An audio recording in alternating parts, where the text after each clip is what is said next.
As I talk to you today, I'm feeling even more optimistic and excited and energized about my life and about the future and about the world than usual.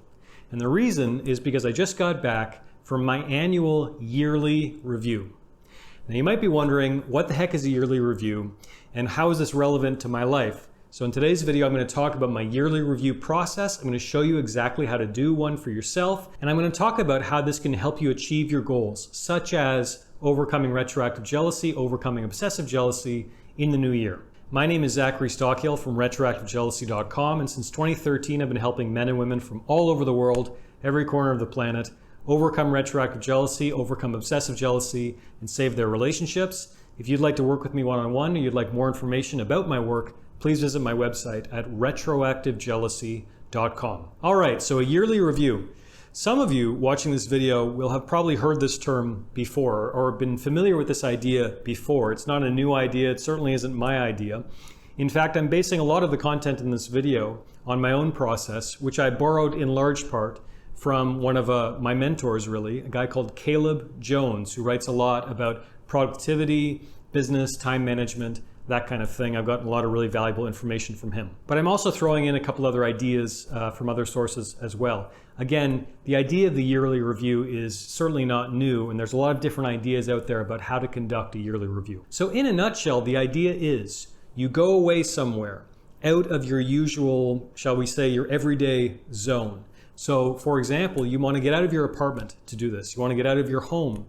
You want to get out of your little circle that you're used to spending most of your time in. Don't do this at your local coffee shop that you spend, 5 days a week at, whatever the case may be. Go somewhere, hopefully not far away, but far enough away from your usual zone so you can think a little more clearly, so you can get new ideas, and so you can sort of look back on your life with a bit more perspective and a bit more distance, shall we say. So everyone can do this differently. Obviously, depending on you and your needs and your situation in life, it's probably going to be slightly different. But for me, this involved this year, as it did last year, going away about a 45-minute drive away, not very far, going to a hotel for a few days, and basically isolating myself from the world for a few days.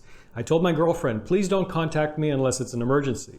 I told my friends, I'm not available for the next few days. I blocked off my coaching calendar. I was unavailable for coaching for 3 days. I made sure I blocked off those days, months ago when I originally booked this hotel. But the basic idea is get away from your friends, get away from your family, get away from your spouse, somewhere quiet where you don't usually go, where you don't spend a lot of time, somewhere where you can think and reflect. When you get yourself to this place where there's no distractions, there's no family, there's no friends calling on you, there's no people calling you, hopefully you have a clear work schedule. When you get yourself to this place, it's time to ask yourself a few questions, a few crucial questions about the past year, as well as looking at the year ahead. By the way, the time of year that you do this, everyone's different. I usually do this in December, but some people want to do this in the first week or two of January. Personally, I think it's better to do this sooner rather than later because I want to hit January running. I want to hit the ground running. But I think it's a good idea to do this toward the end of the year, shall we say. And the first part of your yearly review can simply be, what went right this year? What did I do well in the past 12 months as it relates perhaps to my career, to my family, to my relationship, to my fitness goals, to my diet goals? Everyone has different goals. We're focusing on different areas of our life, depending on where we're at, depending on our particular goals or challenges in each particular moment. But the basic idea is to look back and think about what went well. If you set goals the year previously, look back on those goals, pull out that note or whatever, and ask yourself, did I accomplish certain goals? If I didn't hit certain goals, did I at least make progress on them? Don't beat yourself up for not reaching your goals necessarily. As long as you made progress, I think, give yourself a pat in the back. By the way, this is probably the most fun part of this exercise, this next part. The next part is giving yourself a pat on the back, essentially, looking back on what you accomplished in the past year. Look at all the things you got done. You can write them in a list. I did. This just a couple days ago, as I was saying, I wrote down, the book that I wrote and the meditation series that I put out, and I think 100 YouTube videos and hundreds of coaching calls. And I literally wrote out all these things. And I took a moment in my own little way to give myself a pat on the back to realize that, I accomplished a lot in 2021 and I should feel good about that. And you should feel good about yourself if you accomplish certain tasks over the past year that are important to you, that matter to you. I find that we often don't give ourselves the credit we deserve as human beings. You know, we don't want to seem like we're bragging, or we don't want to seem arrogant or whatever, but I don't think there's anything wrong with having that moment for yourself, looking back on your past accomplishments and taking a minute to kind of celebrate them in a certain sense. After you do that, this next part is not as fun, but it's absolutely essential, I think. You look back in the past year and you can ask yourself, what went wrong? Where did I fall short? Where did I fail to live up to my own expectations? And for me, there were certainly areas in my life where I didn't live up to my own expectations over the past year. Number one, weight gain, which has been a struggle for me through my whole life. Now, some of that is muscle. I think I've been lifting a lot this year and I feel good about that, but my diet got a little sloppy. You know, 1 glass of wine at night turned into 2, turned into sometimes 3 extra calories. I won't bore you with the details. But the point is, you look back on the past year, the past 12 months, with a clear eye. You can kind of be your own coach in this regard. Look back and say, where did I fall short? Not of the world's expectations, not of anyone else's expectations, my own expectations. If you're a retroactive jealousy sufferer, you can look back in the past year and think where you made progress, and crucially, where you slipped up, where you made mistakes, what you can do better the next year. On that note, the next part of this exercise, and again, this is just a rough outline. You can take what works and you can disregard what doesn't, but I think this is a pretty good outline, frankly. But the next part of this can be, in the next 12 months, what do I want to accomplish? What are my yearly goals for the new year? And as my friend Caleb Jones says, don't give yourself an impossible task. Don't give yourself 10, 15, 20 yearly goals. Personally, I have 3 big goals for the new year. They're challenging goals. They're probably going to take most, if not all, of the next year. But I think it's a good idea to focus on 3. Don't bite off more than you can chew. Push yourself, but don't be unrealistic. Now, this is just an example. It depends on you, your unique goals, your unique challenges for the new year, your unique priorities. But for me, my annual goals, I'm not going to be specific, but I'll tell you, I have one sort of creativity/productivity goal, certain things that I need and want to get done for the new year.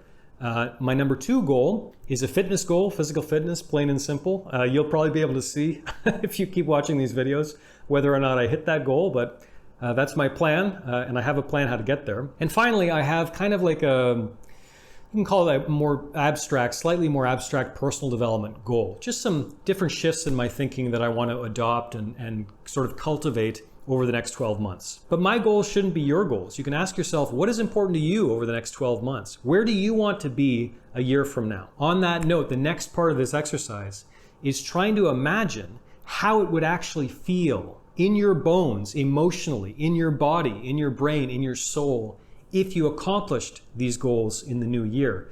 It's not enough to merely say, oh, it'd be great if I did X. Or for example, oh, it'd be great if I completely, overcame retroactive jealousy.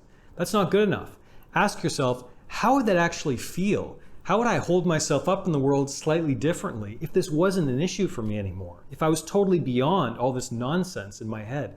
If I was totally at peace with my partner's past? This is just an example, but the point is to really try to get a full-body picture and a comprehensive picture of how that would actually feel emotionally to accomplish these goals. Using images can be great for this. So I've talked in the past on this channel about creating a vision board in quotation marks, on your phone, filled with images of anything you want that inspire you, that motivate you, and in this particular case, images that are associated, even if it's an abstract association, in some way associated with the accomplishment of your goals.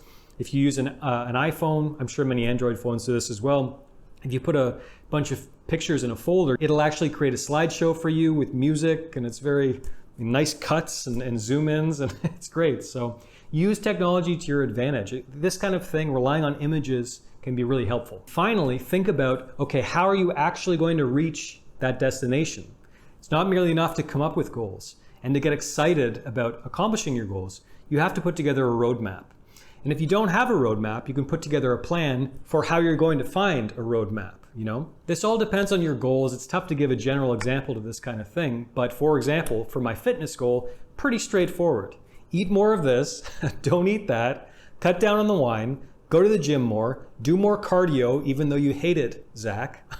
This is my own sort of roadmap for my fitness goal. This is just one example. The point is, you're not going to reach your destination without a map. So find a map for your goals, get specific as you can about how you're actually going to follow that map to your goals, and get excited about the new year. You know, I posted a poll on the YouTube community feed recently about, hey, are you guys setting New Year's goals? And a lot of you thought I was absolutely insane because I posted this back in November and people are saying, God, it's only November, this guy's already thinking about New Year's. But I love New Year's. It's my favorite holiday by far. I love the spirit of renewal, and you can raise a glass and everyone's excited about, you know, a new year and a new trip around the sun. And it's a great holiday, and it's a great opportunity, a really great opportunity to pause and reflect and envision a better future.